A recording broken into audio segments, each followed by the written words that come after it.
That night, I drove my daughter to the airport for what I thought was just another work trip. Everything seemed normal until my grandson, who is only 7 years old, grabbed my hand tightly. His eyes, wide with panic, froze me in place. With a trembling voice, he whispered, "Grandma, don't let's go back to the house. I heard Mama planning something against us this morning. Please, believe me." In that instant, something inside me broke. Without asking any questions, I started the car and fled with him into the dark night. But before we continue, make sure you're already subscribed to the channel and write in the comments where you are watching this video from. We love to know how far our stories are traveling. My name is Ilara Bynum. I am 70 years old, and until that night, I thought I knew my daughter Candace like the back of my hand. I live with her and my grandson Devin ever since the death of my son-in-law Reggie 3 years ago. It was a car accident that left deep scars on all of us, especially on little Devin, who has since become an extremely observant and quiet child. That Thursday, we drove Candace to Hartsfield-Jackson Atlanta International Airport for a business trip to Chicago. She's a marketing manager at a big firm and travels frequently. We arrived early. The terminal was relatively empty, and the icy blast of the air conditioning made me hug my thin coat closer to my body. "It'll only be 3 days, Mama." Candace smiled as she adjusted her carry-on bag. "Take good care of Devin, and don't forget his medication."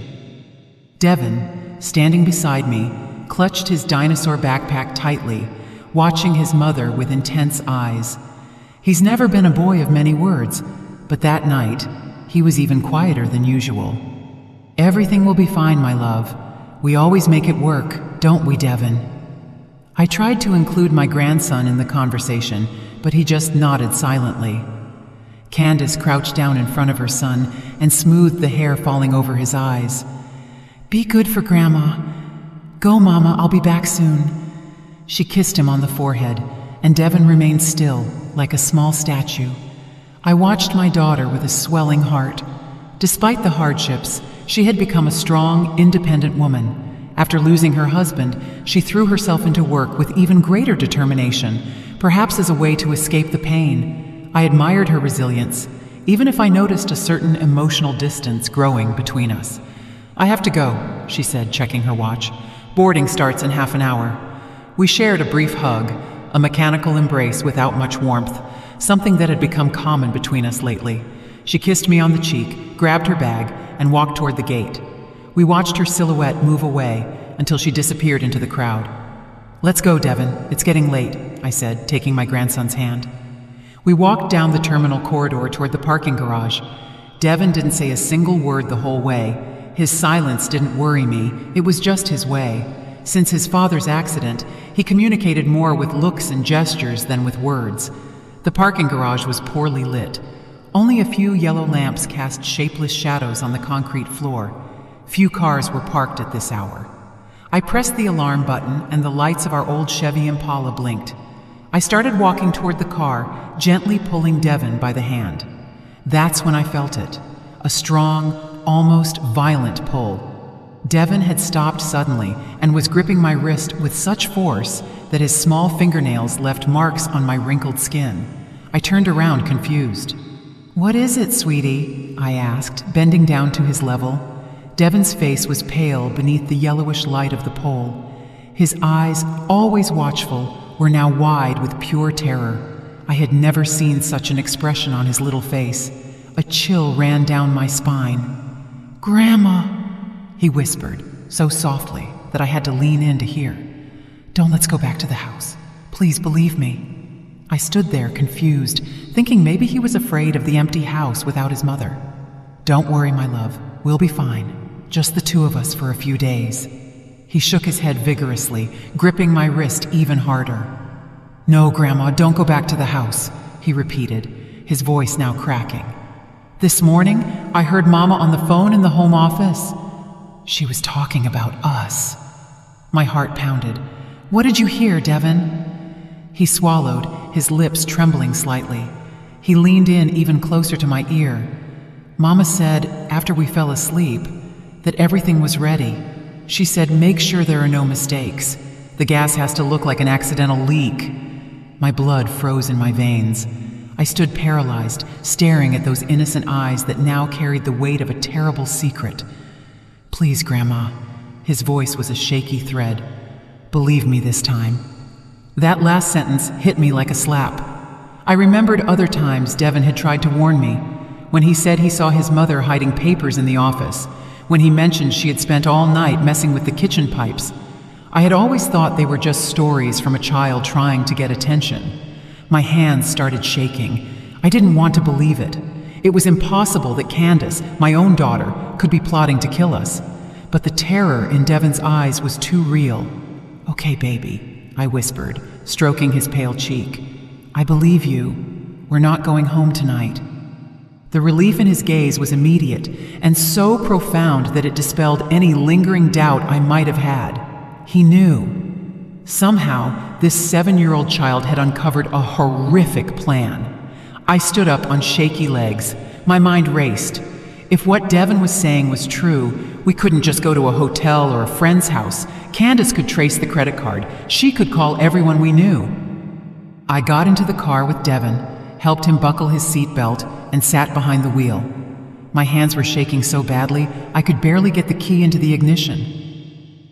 "Where are we going, Grandma?" Devin asked, his small voice breaking the tense silence.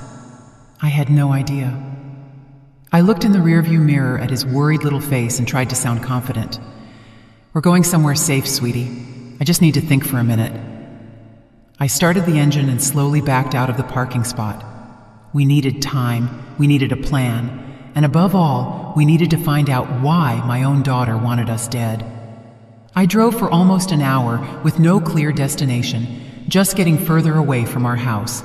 Devin fell asleep in the back seat, overcome by emotional exhaustion. I occasionally glanced at him in the mirror, his face serene in contrast to the terror he had shown in the parking garage. How could a child so small bear such a heavy secret?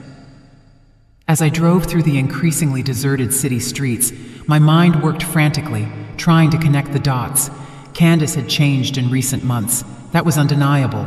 More distant, more impatient, always locked in the home office making calls in hushed tones. I had attributed everything to grief, work stress, and the pressures of being a single mother. But now, recalling every detail, every strange look, every interrupted conversation when I walked into the room, a sinister pattern began to form. I stopped the car at a 24-hour gas station on the outskirts of the city. We needed a plan, and I needed to think clearly. I bought a watery cup of coffee from the convenience store and returned to the car, watching Devin, who was still asleep. That's when my cell phone vibrated in my coat pocket. Candace's name lit up the screen. My heart leapt. Her flight should have taken off hours ago. Why was she calling? With trembling hands, I answered. "Hello? Hey, Mama." Candace's voice sounded strangely calm. "Where are you? You should have been home an hour ago." A shiver ran down my back. How did she know we weren't home? "Oh, we decided to stop for dinner," I lied, trying to keep my voice steady. "Devin was hungry." A silence on the other end. "I see. And where are you having dinner?" "At that restaurant near the shopping center," I replied vaguely. "Shouldn't you be on the plane?" "There was a problem with the flight," she said quickly. "It was rescheduled for early tomorrow. I'm heading back home now." I froze. That made no sense. Candace always checked flight schedules meticulously. She would never let an unexpected event like that happen. "Oh, what a shame," I replied, trying to sound natural. "Well, we'll see you at home later then?" "Yes, of course," she said, her voice suddenly sweet. "Don't worry about rushing. Enjoy your dinner.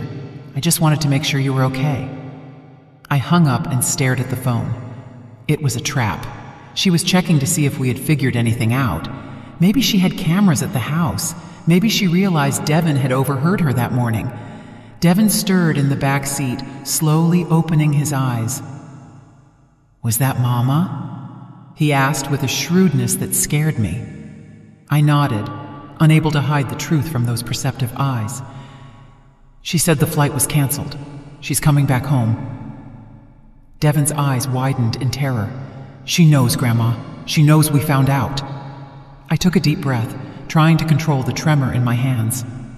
"Devin, I need you to tell me exactly what you heard this morning. Everything. Every single detail." He sat up straight, smoothing his wrinkled t-shirt. He looked much older than his 7 years as he began to speak. "Mama woke up really early. I heard her in the hallway and thought she was making breakfast, but she went to the office and closed the door." He hesitated, looking down. "I know I shouldn't have, but I went over there and listened behind the door." "It's okay, sweetie. Keep going." She was talking really low, but I managed to hear. She said, "Yes, they'll be alone. 3 days is enough time for it to look like an accident. The gas leak during the night while they sleep, nobody will suspect." Devin paused, taking a deep breath, and then said something about papers and insurance money. She said, "Once they're out of the way, I can finally access everything." A shiver ran through my body. Insurance papers. Suddenly, everything started to make sense. 6 months ago, my late husband, Reggie, had left the documents for a substantial life insurance policy. Candace knew that I was the primary beneficiary with specific clauses that allotted a considerable portion to Devin, which he could only access when he turned 21. Candace was the fund administrator, but she couldn't touch the money, not while I was alive. There was also the house that belonged to Reggie and me, and which, after his death, passed entirely to me. Candace lived with us, but the property was mine, a property that was constantly appreciating with the neighborhood's growth. "Devin?" I asked, my voice trembling. "Did you hear your mother talking about money or Grandpa's insurance before?" He nodded slowly. "Lots of times. She always gets very angry when she talks about it. Once she said on the phone that she was stuck because of us." Every word was like a knife in my heart. My own daughter plotting to kill us for money. It was so absurd, so monstrous, that my mind resisted accepting it. But the evidence was all there. The change in her behavior, the sudden interest in financial matters, the constant questions about my will, the business trips that seemed to spring up from nowhere, and now this fake, canceled trip. She wanted to catch us off guard. She wanted to ensure we would be home sleeping when the accident happened. "What are we going to do, Grandma?" Devin asked, his small voice bringing me back to reality. I looked at this extraordinary child who had sensed the danger before I did, who had saved our lives with his observation and courage. "First, we're going to get even farther away," I replied, starting the car engine again. "And then we're going to get evidence." "Evidence?" Devin asked, confused. "Yes, sweetie, proof that shows your mother is planning something terrible, something we can take to the police." Devin nodded gravely. This was not a conversation a grandmother should be having with her grandson. It was not a weight a child should carry. But we were in this together. It was just the two of us against someone I never would have imagined as an enemy. As I drove through the night, an idea began to form in my mind. A risky plan, but one that might give us the proof we needed. "Devin," I said, looking at him in the rearview mirror, "do you remember Mr. Harrison, the doorman at our old apartment building?" He nodded. Wallace Harrison was an old friend, a discreet and reliable man who had worked for decades in the building where we lived before moving into the house. "I think we need to pay him a visit," I said, steering toward the old neighborhood. It was a risky gamble, but at that moment we didn't have many options. We needed a safe place to spend the night, and more importantly, we needed help to expose Candace before she could try again. The car's clock read 1:20 a.m. when we finally reached the old building. My heart pounded as I parked on the parallel street, away from the building's security cameras. If Candace was truly looking for us, we couldn't leave clues. "Stay here for just a minute, Devin," I said, turning off the engine. "Grandma is going to check if Mr. Harrison is on the night shift." I got out of the car and walked quickly to the security booth, staying in the shadows. The booth was lit, and to my relief, there was Wallace Harrison, his wrinkled face bent over a crossword magazine. I tapped lightly on the glass, and he looked up, confused at first, then surprised to recognize me. "Ms. Alara!" He stood up, opening the booth door. "What are you doing here at this hour?" Wallace, forgive me for showing up like this, I spoke in a low voice, looking nervously around. But I have a serious problem. I need your help.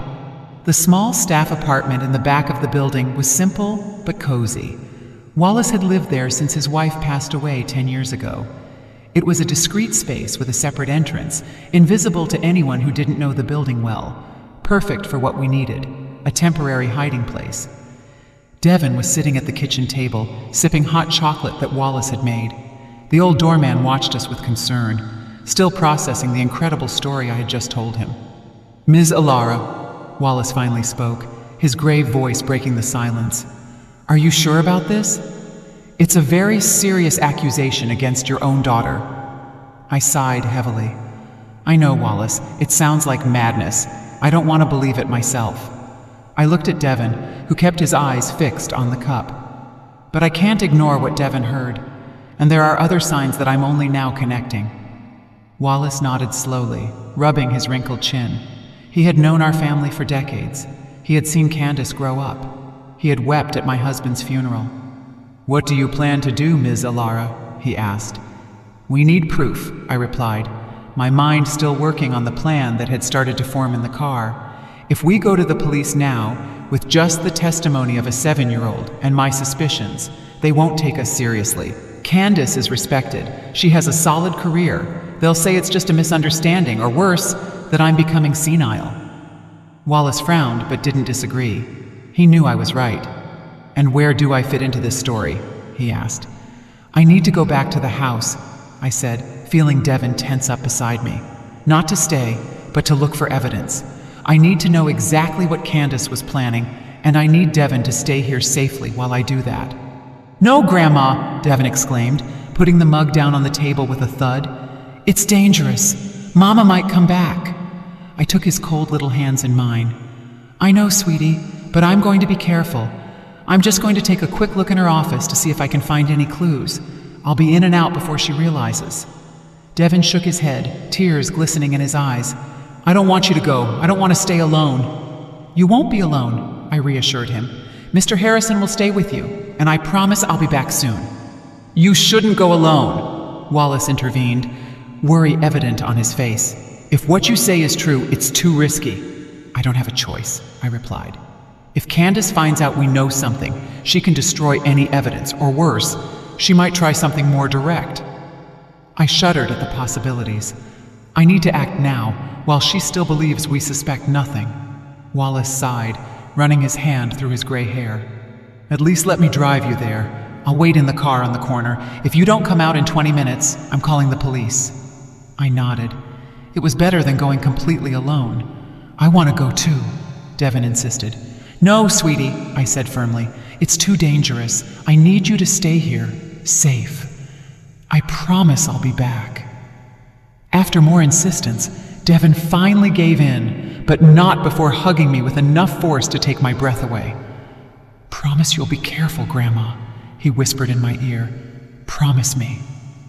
I promise you, I replied, kissing his forehead. Wallace lent us an old burner phone, the kind without registration, so we could communicate without using my phone, which Candace might trace. We agreed on the codes. 1 ring, and hang up meant I was fine. 2 rings meant trouble. After making sure Devon was comfortable on the small sofa bed in the apartment, with strict instructions to lock the door and not open it for anyone but us, Wallace and I left, heavy-hearted about what I was about to do. The dashboard clock read 1:20 a.m. when we stopped a block away from my house. The streets were completely deserted, just a few lampposts casting long shadows on the asphalt. I have a bad feeling about this, Ms. Alara, Wallace murmured, turning off the engine. Are you sure you want to go? I swallowed, observing the dark silhouette of my house at the end of the street. The windows were all dark. There was no sign of Candace's car in the driveway. I don't have a choice, I repeated, more to convince myself than him. 20 minutes, just like we agreed. If I don't come back or call the police. Wallace nodded gravely. God protect you. I got out of the car and walked quickly down the sidewalk, keeping to the shadows. My heart was pounding so hard I was sure anyone yards away could hear it. The house was silent when I used my key to enter through the back door. I closed it softly behind me and stood still in the dark kitchen, listening intently. There was nothing but the low hum of the refrigerator and the distant tick-tock of the living room clock. I took out the small flashlight I had brought and illuminated the path to the hallway. I needed to reach Candace's office on the second floor without making a sound. Every floorboard that creaked under my feet seemed like thunder in the silence of the house. Reaching the foot of the stairs, I froze. A strange smell floated in the air, sweet and chemical at the same time. I sniffed again, trying to identify it. It wasn't gas. It was something different, something that shouldn't be there. Climbing the stairs seemed like an eternity, each step carefully calculated to avoid the steps that usually creaked. In the second-floor hallway, I stopped in front of Candace's office door. It was locked, as I expected. I took out the hairpin I had prepared from my pocket. Years ago, when Candace was a teenager and locked her room door during her tantrums, I had learned to pick simple locks like this one. I never thought I would use that skill in a situation like this. After a few tense minutes, I heard the satisfying click of the lock yielding. I pushed the door open slowly, praying the hinges wouldn't squeak. Candace's office was immaculately organized, as always, shelves with books on management and marketing, a dark wood desk with a closed laptop, a leather swivel chair, nothing out of place. I closed the door behind me and started my search. The laptop was password protected, so I focused on the physical documents. I carefully opened drawers, examined folders, and searched every corner for anything suspicious. It was in the third desk drawer that I found something. A red folder different from the others, hidden under a pile of company documents.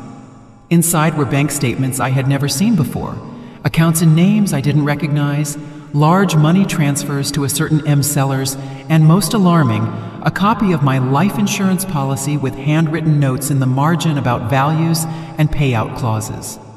My heart pounded. It was real. Everything Devin had heard was real. My own daughter was plotting. A noise downstairs interrupted my thoughts. The unmistakable sound of the front door opening. I froze, blood chilling in my veins.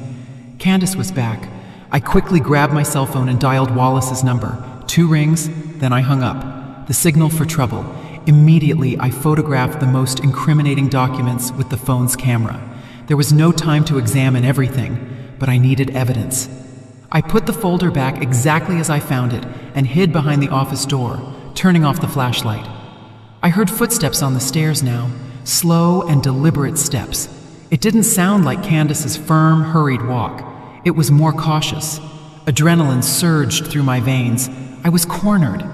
If I left the office, I would be seen. If I stayed, I would be found when Candace came in to work in the morning. Or worse, if she decided to enter the office now. The steps stopped in the hallway. I could hear breathing on the other side of the door. A shadow moved under the door crack, blocking the faint hallway light. Someone was out there, standing, as if listening. I held my breath, feeling cold sweat run down my back. The door handle slowly began to turn. The office door opened a few inches with an almost imperceptible groan. I stayed motionless, pressed against the wall behind the door, barely breathing. The darkness was my only ally. Now, a silhouette was cast on the office floor. It wasn't Candace. The height was different, taller and wider. A man. The shadow stood still for a few moments, as if whoever it was listening intently. Then Candace's voice came from downstairs, muffled by the distance. "Marcus, is everything clear up there?" My heart stopped for a second. Marcus, the same name that appeared on the bank statements, M. Sellers. "Just checking," a deep male voice replied, only a few feet away from me. "The house is empty, no sign of them. I told you something was wrong." Candace's voice sounded irritated now, closer. "They should be here. The plan was for tomorrow night, after I got back from the trip. Now the timeline is all messed up." Candace's steps were coming up the stairs. I was trapped between two people who were apparently plotting my death. My only way out was the office window, which opened onto a narrow ledge over the backyard. A dangerous fall for anyone, lethal for a 70-year-old woman. "I said involving the kid was risky," the male voice continued. now moving away from the door toward the hallway. "Kids are unpredictable. He might have heard something." "Impossible," Candace replied, now in the hallway. "Devin never wakes up before 7, and I always talk in the office with the door closed. Besides, even if he did hear, who would believe a 7-year-old? A dull thump came from downstairs, followed by a muffled curse. "What was that?" Candace asked, alarmed. "I don't know," Marcus replied. "I'll check. You keep getting her room ready." The man's footsteps quickly retreated down the stairs. Candace stayed in the hallway for a few more seconds. Then I heard her steps heading to my room at the end of the hall. My mind raced. Her room, getting my room ready. What were they doing? And what was that noise downstairs? Wallace must have come into the house after receiving my trouble signal. My old friend, trying to help me, was now also in danger. I slipped out from behind the door, moving slowly to avoid making noise. Through the crack in the door, I could see the hallway was empty. Now, on tiptoes, I approached the office window. I needed to get out of there and call the police. Not only was my life in danger, but so was Wallace's, and most importantly, Devin's. I opened the window with extreme care, avoiding any sound. The ledge was narrower than I imagined, only about 1 foot wide. Below, the 20-foot drop ended in the backyard grass. In other times, I wouldn't even consider this option, but desperation is a powerful motivator. I put 1 foot outside, feeling the cold morning air. I had to gather all my courage to put the other leg through the window and balance precariously on the ledge. My joints protested. Arthritis is no joke at 70, but fear gave me an agility I didn't know I still possessed. Suddenly, I heard agitated voices downstairs, a dull thud followed by a groan. My heart clenched as I recognized Wallace's voice. They had caught him. "Who else is with you, old man?" Marcus's rough voice echoed through the house. "How did you know to come in here?" I couldn't hear Wallace's response, but the sound of something heavy falling made me shudder. I closed my eyes for a second, silently begging my old friend's forgiveness. I couldn't help him now. Our best chance was for me to escape and find help. I started moving sideways along the ledge, inch by inch, my back pressed against the wall, my fingers clutching the rough texture. Sweat ran down my face despite the cold night. There was a lattice covered in ivy on the corner of the house. If I could reach it, maybe I could use it to climb down to the garden. It was risky, but less so than jumping straight down. "Candace, I found someone!" Marcus's voice shouted from inside the house. "An old guy trying to sneak in the back way." "What? Who is he?"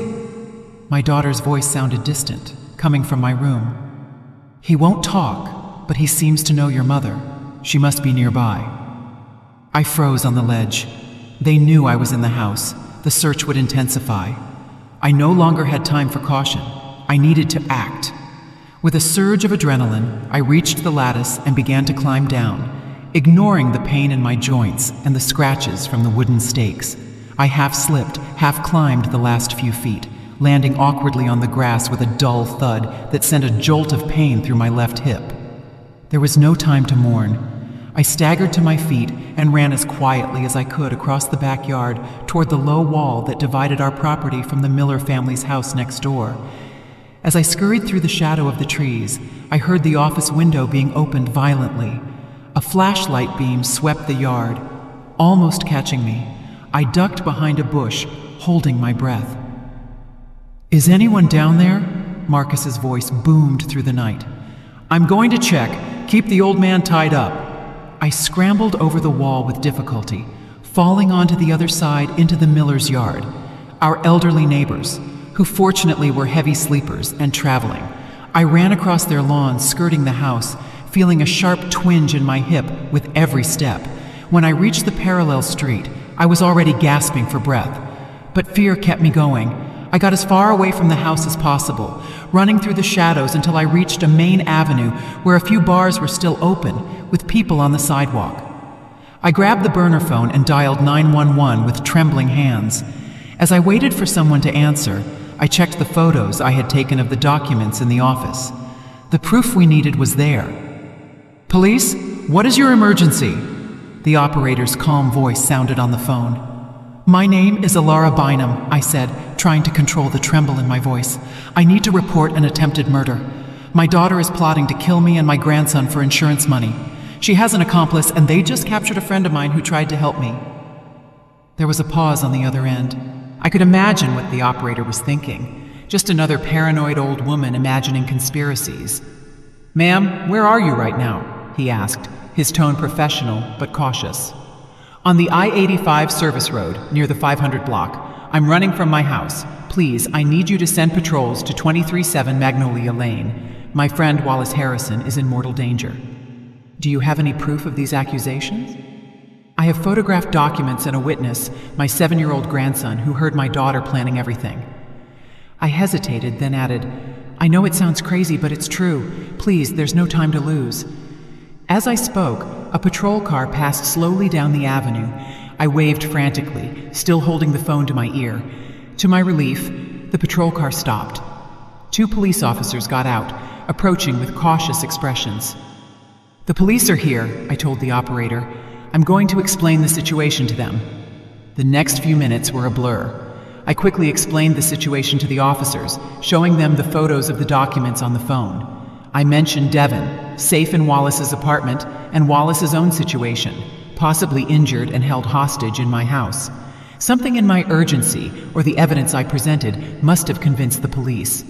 One of them spoke into the radio, requesting backup, while the other helped me into the patrol car. "We'll rescue your friend first," said the older officer, a man whose face was marked by years of service. "Then we'll find your grandson. Can you give us the exact address of where he is?" I provided the address of the old building and instructions on how to reach the staff apartment. My worry now was that Candace and her accomplice, realizing I had escaped, might figure out where Devin was. Would she remember Wallace and our old friendship? The patrol car sped through the nearly deserted streets at that hour of the morning. 2 other patrol cars followed us, sirens silent, only their lights flashing in the night. My heart pounded as we approached my house. "There's an entry through the back," I explained to the officer, "the kitchen door. Wallace must be downstairs." We stopped at a safe distance. The police asked me to wait in the patrol car while they surrounded the house. I watched, distressed, as they positioned themselves, communicating via radios. It seemed like an eternity, though it was probably only a few minutes. Then, everything happened very quickly. I heard police officers shouting, "Freeze!" followed by the sound of breaking glass. A door slammed violently. More shouts, a crash, and then silence. Minutes later, I saw Wallace being helped out of the house by 2 officers. My old friend was limping with a visible cut on his forehead, but he was alive. I felt such immense relief that tears streamed down my face. Immediately after, Marcus came out in handcuffs, escorted by 2 officers. He was a hefty man with tattoos on his arms and a furious expression on his face. I waited, heart pounding, for Candace, but she didn't appear. The older officer approached the patrol car where I was waiting. "The house is clear, ma'am, but your daughter isn't here. It seems she fled out the back when she realized we'd arrived." A chill ran down my spine. "Devin," I whispered, "we need to get to my grandson before she does." The patrol car sliced through the night at full speed, siren blaring. This time, I sat in the back seat, my hands twisting with anxiety. Beside me, Wallace, with a makeshift bandage on his forehead, seemed equally worried. "She didn't know where we were," he said, trying to calm me. "I didn't mention the apartment when they caught me." But I couldn't be calmed. A dark premonition was growing in my chest. Candace was smart. She knew my old friends, my old habits. If she remembered Wallace, she might deduce where to look. When we arrived at the old building, my heart almost stopped. The service door leading to the staff apartment was ajar. "Stay here," the officer ordered, drawing his weapon. But I couldn't obey. I jumped out of the patrol car and ran after him, ignoring the protests. Wallace followed me, limping. The hallway was dark and silent. The apartment door was closed, apparently untouched. The officer knocked 3 times. "Devin," I called, my voice trembling. "Devin, sweetie, it's Grandma. Are you there?" Silence. A silence that pierced my ears like needles. The officer tried the handle. Locked. He stepped back a little. Then he lunged with his shoulder, knocking the door down with a crash. The apartment was dark. The officer entered first, turning on his flashlight, followed by Wallace and me. He swept the small space with the beam of light. The kitchen was empty. The living room with the sofa bed was messy. "Devin!" I called again, panic rising in my throat. That's when I noticed something on the sofa bed, a torn piece of paper caught under an empty cup. I took it with trembling hands and read the message written in hurried handwriting. "Mama found me. She said she needs to protect me from you, that you're crazy and making up stories. I'm scared, Grandma. Help!" My knees gave out. Wallace held me before I fell to the floor. "She took him," I murmured, stunned.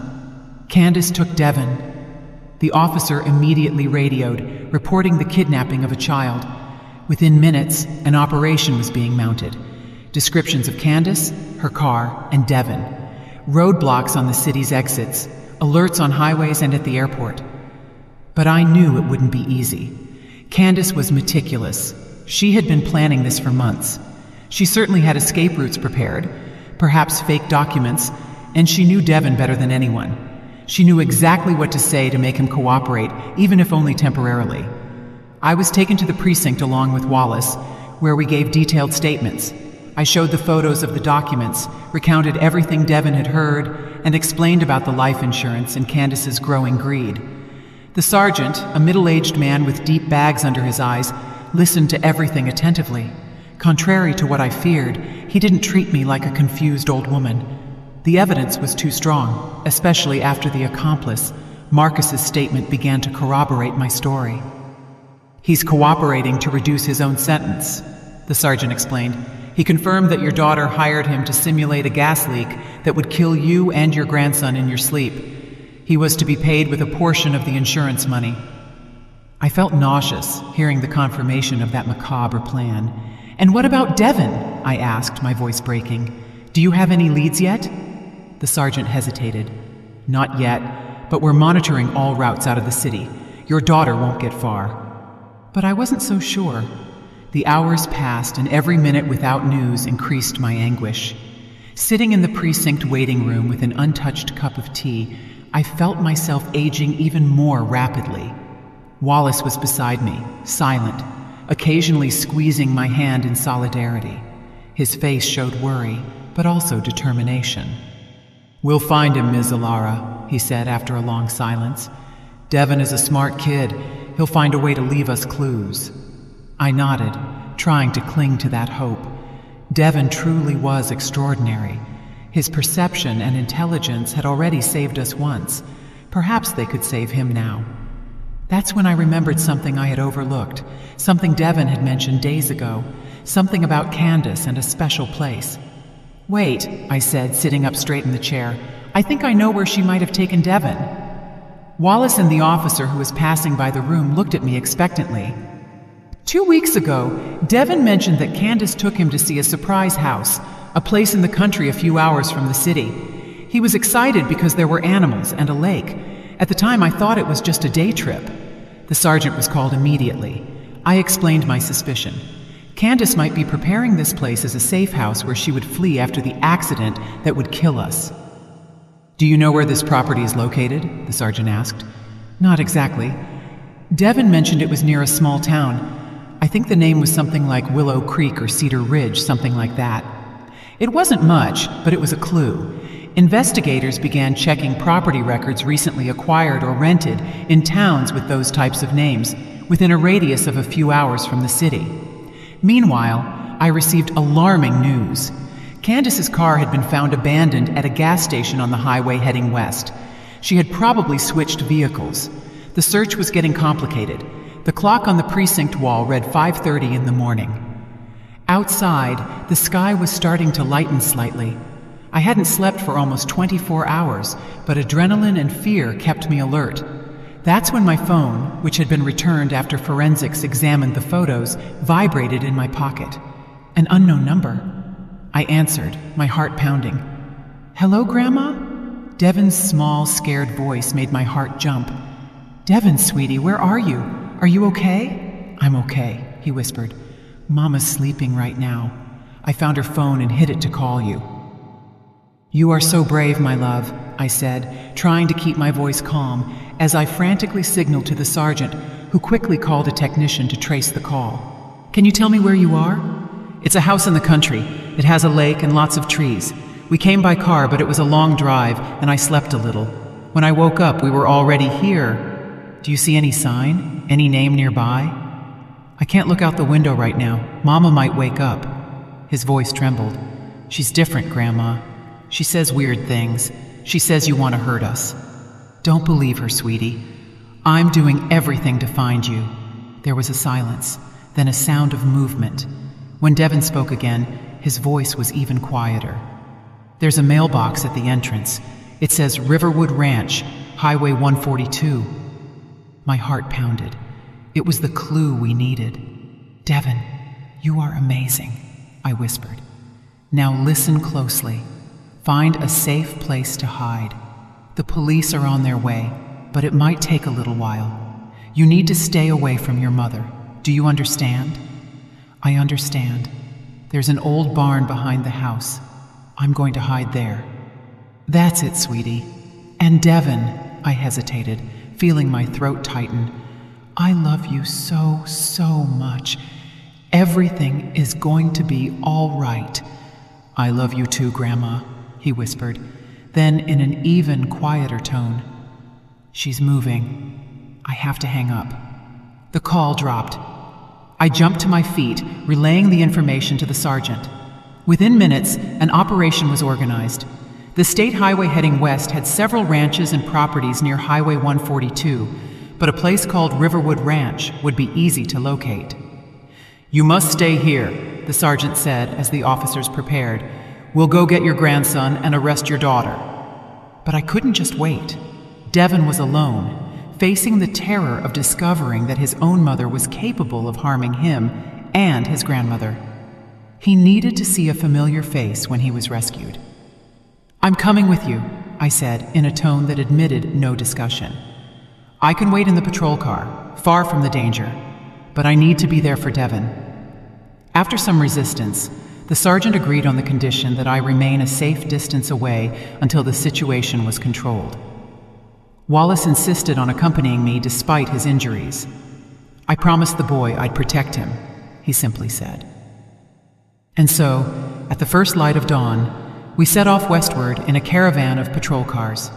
The sun was rising on the horizon, painting the sky with pink and golden hues that contrasted cruelly with the darkness in my heart. During the journey, I couldn't stop thinking about what had driven Candace to this point. My sweet girl, whom I had cradled in my arms, whom I had watched take her first steps, say her first words. How had she transformed into someone capable of coldly plotting the death of her own mother and her own son? Money was certainly part of the answer, but there was something else, a coldness, a disconnection that I had watched grow over the years. Perhaps it began after my son-in-law's death, or perhaps the signs were there much earlier, and I, blinded by a mother's love, refused to see them.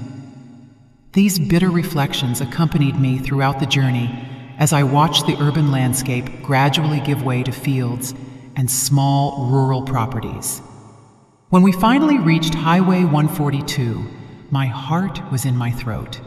A discreet sign indicated the entrance to Riverwood Ranch, a dirt road that wound through trees until it disappeared around a bend. The police stopped the patrol cars before the entrance to avoid alerting Candace. From there on, they would proceed on foot, surrounding the property. "Wait here, Ms. Ilara," the sergeant said in a firm but kind tone. "I promise we'll bring your grandson back safely." I nodded, resigned. Wallace held my hand as we watched the officers move away in tactical formation, disappearing among the trees. The minutes that followed were the longest of my life. Sitting in the patrol car, I strained to look out the window, trying to see something beyond the trees. The police radio crackled occasionally with coded communications that I couldn't understand. Then we heard a distant shout, agitated voices, and the unmistakable sound of a gunshot. That single shot echoed in the tranquil morning like thunder, making my heart stop for a second. Without thinking, I opened the patrol car door and started running down the dirt road, ignoring Wallace's shouts behind me. "Ms. Ilara, come back!" But I couldn't wait.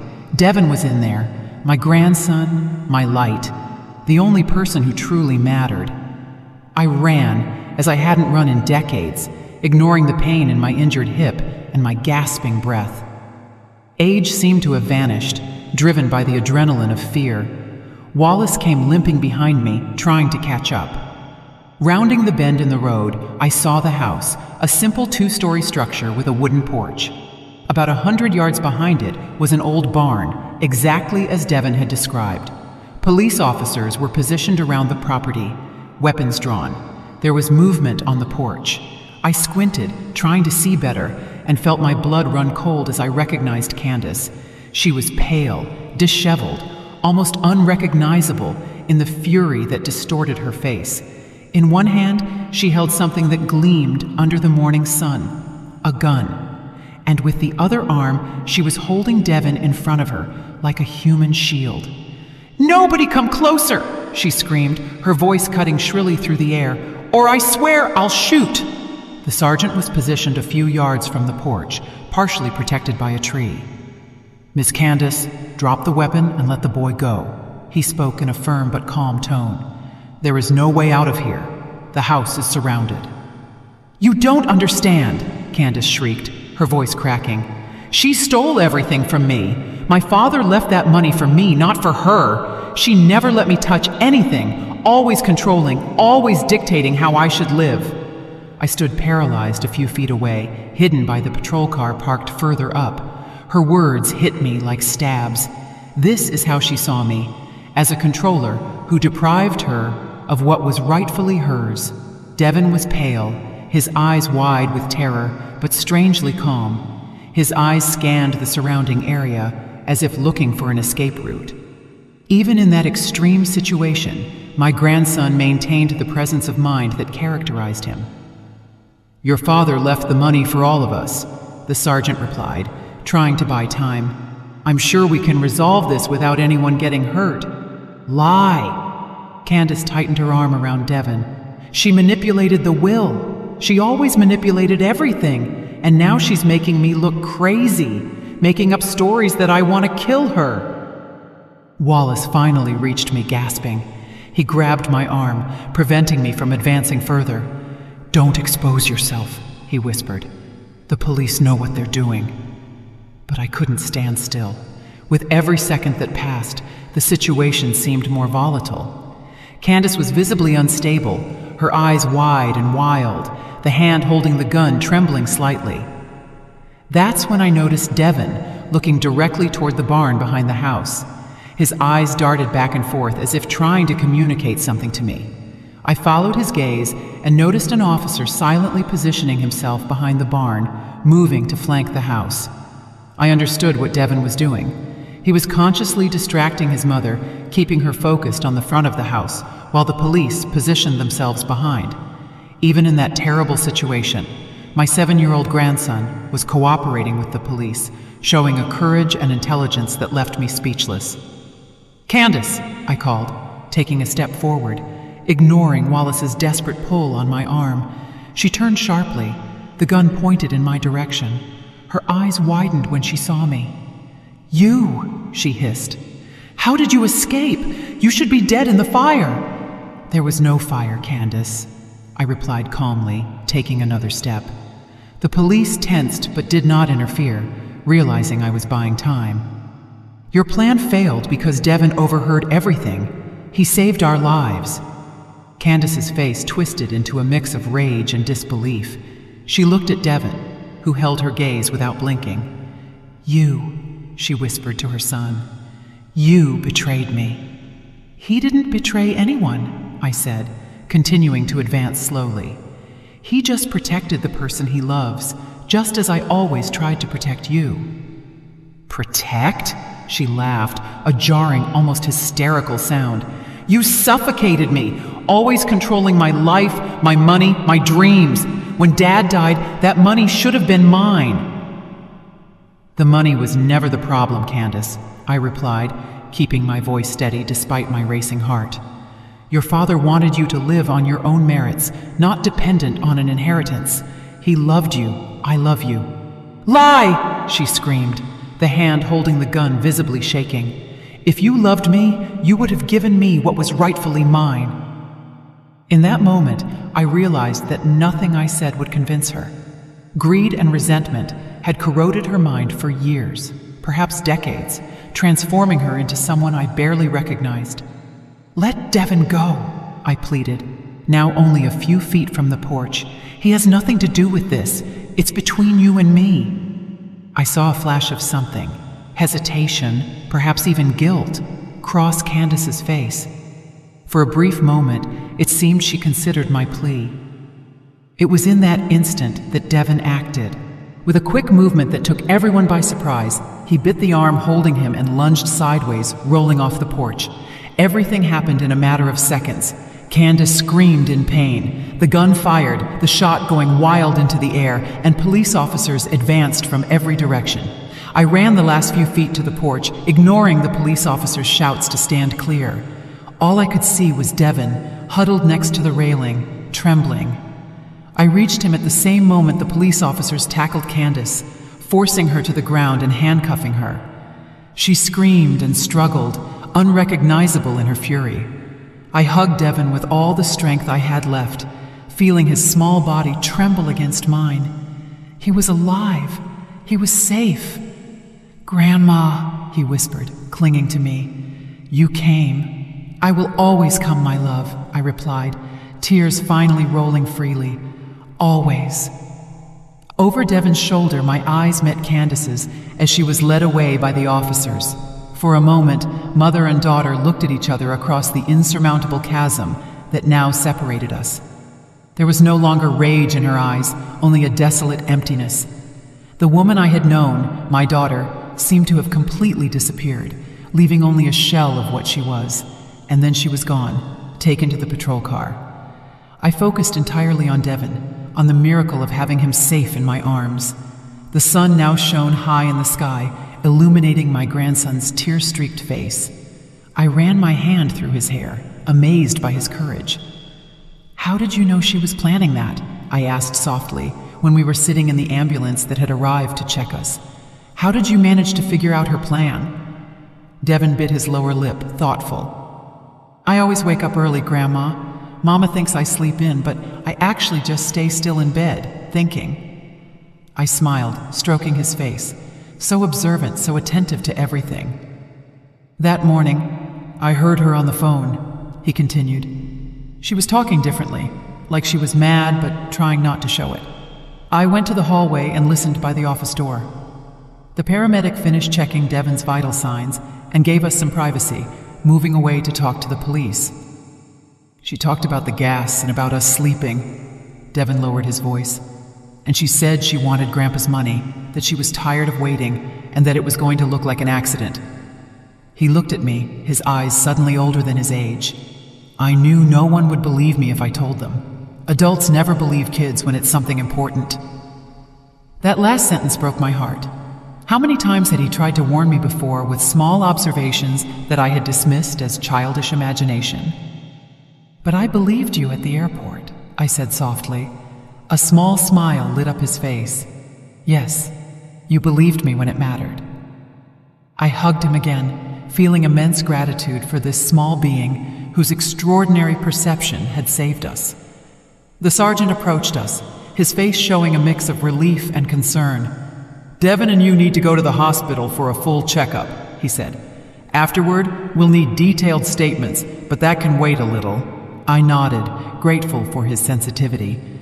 "Candace," I hesitated, still unable to fully process what my own daughter had become. "What's going to happen to her?"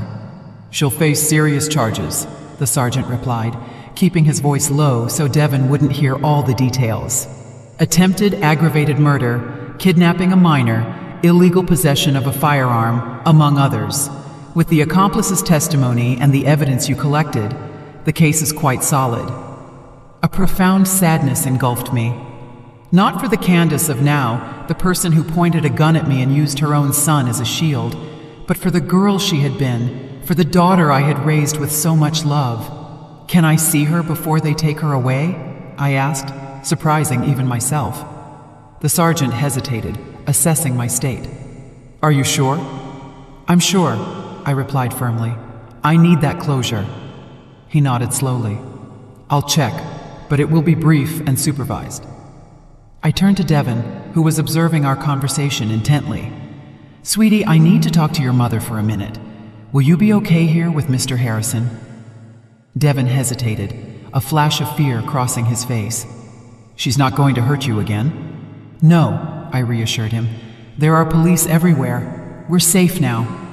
Wallace, who had remained discreetly by our side the whole time, stepped forward. "We'll be just fine here, champ. Your grandma will be right back." Devin nodded reluctantly, letting me walk away.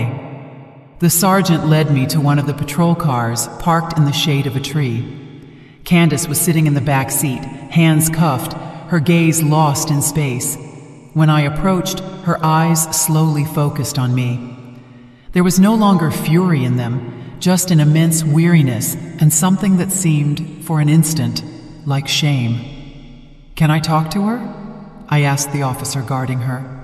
He nodded, opening the car door but remaining watchful beside me. "Candace," I said, my voice firmer than I expected. "Why?" She held my gaze for a few seconds before lowering it to the floor. "You would never understand," she murmured. "Try to explain," I insisted. "I owe it to Devin. I need to understand how you could plan to kill your own child." A spasm of pain crossed her face. I wasn't going to..." She hesitated, as if realizing the absurdity of what she was about to say. "At first, it was just about you, the insurance money, the house. I was drowning in debt, Mama, more than you could imagine, and Devin..." She swallowed. "Marcus said we needed to include him, that 2 deaths from a gas leak would be more believable than 1, that if only you died, the police would immediately suspect me." Her voice failed. I tried to argue that we could just send him away to boarding school, something like that, but Marcus insisted it was all or nothing.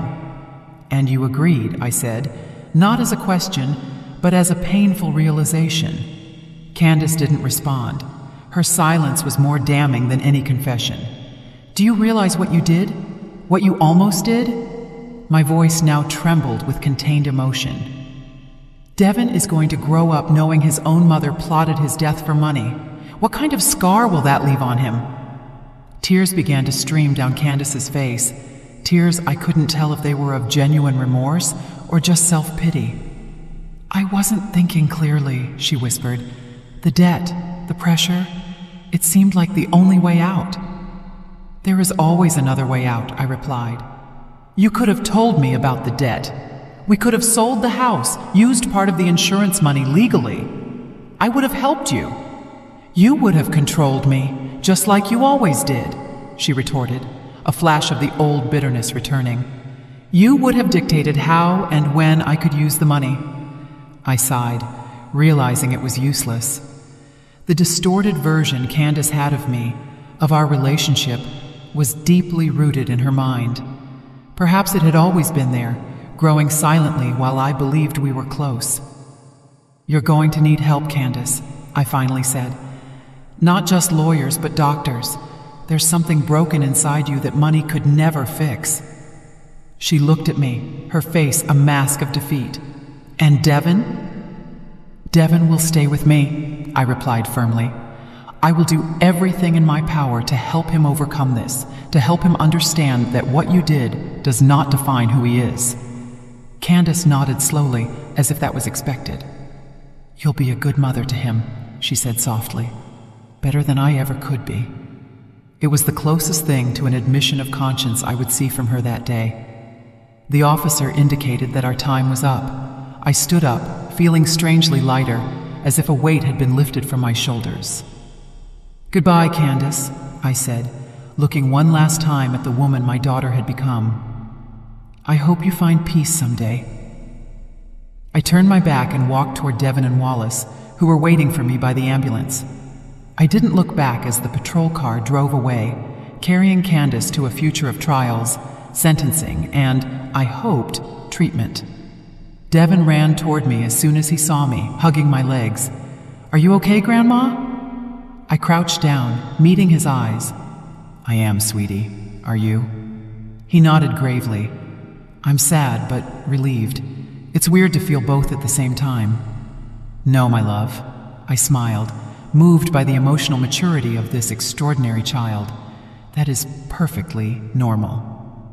In the days and weeks that followed, we faced the bureaucratic and emotional whirlwind that followed the event: statements to the police, preliminary hearings, and consultations with child psychologists for Devin. The media tried to turn our tragedy into a sensational circus, but we managed to maintain some privacy thanks to the sergeant who protected us as much as possible. Candace was formally charged and was awaiting trial in pretrial detention. Her accomplice, Marcus, made a plea bargain, providing details that only solidified the case against her. Preliminary psychiatric evaluations suggested a severe personality disorder exacerbated by financial problems and long-standing resentments. Devin and I temporarily moved into Wallace's apartment until we could find a new house, a fresh start away from the grim memories of the old residence. Devin's therapist said he was adjusting surprisingly well, considering the trauma. His resilience was remarkable, although there were nights when he woke up screaming, haunted by nightmares. On one of those nights, as I calmed him after a particularly bad dream, Devin asked me the question I knew would eventually come. "Grandma," he said, his voice small in the dark room, "why did Mama want to hurt us? Didn't she love us?" I sat on the edge of his bed, searching for the right words, how to explain something so complex and painful to a 7-year-old. "Devin," I began slowly, "your mama is sick, not like when someone has the flu or a stomach ache. It's an illness that affects how she thinks and feels. It makes her see the world in a distorted way." He absorbed this in silence, his eyes reflecting the weak light of the nightlight. "She did love us," I continued, "in her own way, but that sickness made her make terrible decisions that healthy people wouldn't make." "Is she going to get better someday?" he asked, his hopeful voice breaking my heart. "I don't know, sweetie," I answered honestly. "Some people with that illness get better with treatment, others don't. What I do know is that you are safe now, and I love you more than anything in this world." Devin nodded, seeming to accept that explanation for now. "I love you too, Grandma," he said, hugging me. "Thank you for believing me." "I will always believe you," I promised, kissing his forehead. "Always." We stayed like that for a long time, embracing in the dim light, grandmother and grandson, united by a bond that betrayal and danger had strengthened instead of broken. Eventually, Devin fell asleep in my arms, his breathing becoming deep and steady. I watched his relaxed face in his sleep, marveling at his courage, his perception, his capacity to love despite everything. The day Devin pulled my arm in the dark airport parking lot, pleading for me not to go home, he didn't just save our lives. He taught me the most important lesson of my life, that sometimes the deepest truths come from the smallest voices, and that wisdom is not the privilege of age. I was 70 years old when I learned to truly listen, and thanks to that, I now had the chance to watch my grandson grow up, to help him overcome the trauma, to build a new life with him where trust and love could flourish again. As I watched him sleep, I made a silent promise that I would spend the rest of my days honoring the courage of that little angel who, with a simple plea, "Grandma, believe me," had changed everything. The road ahead would be long and sometimes painful. There would be more nightmares, more difficult questions, more tears. But there would also be laughter, discovery, and shared joy.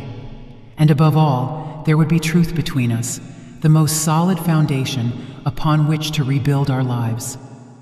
The sun was beginning to rise, sending the first golden rays through the blinds.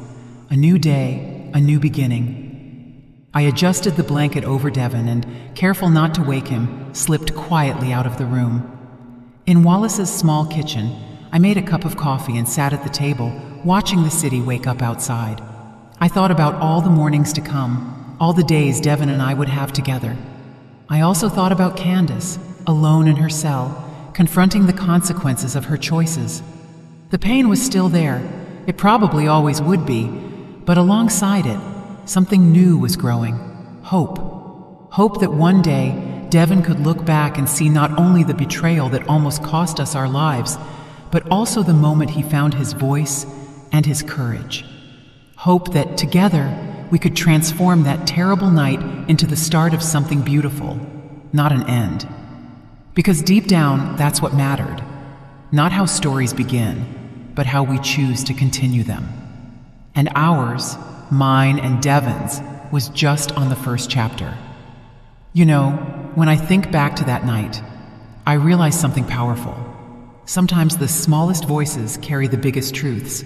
I spent 70 years believing wisdom only came with age, but my 7-year-old grandson taught me how wrong I was. Trust doesn't always come from experience. It comes from love, from really listening. Life gave me a painful lesson, but also a second chance to rebuild, to love deeper, and to protect stronger. So if you ever doubt someone close to you, pause, listen, and look into their eyes. You might just find the truth waiting there. If you agree with me and liked my story, show it by sending a like to the video. Let's see how many we are. I'm curious. From which city and at what time are you listening to me? Write it in the comments. If you'd like to support my journey, you can send me a small donation. Thank you for listening and sharing your precious time with me. For more life stories like this, check out the other videos on my channel and subscribe. There are 2 new life stories on screen that I'm sure you'll enjoy. Click one to start listening now, love.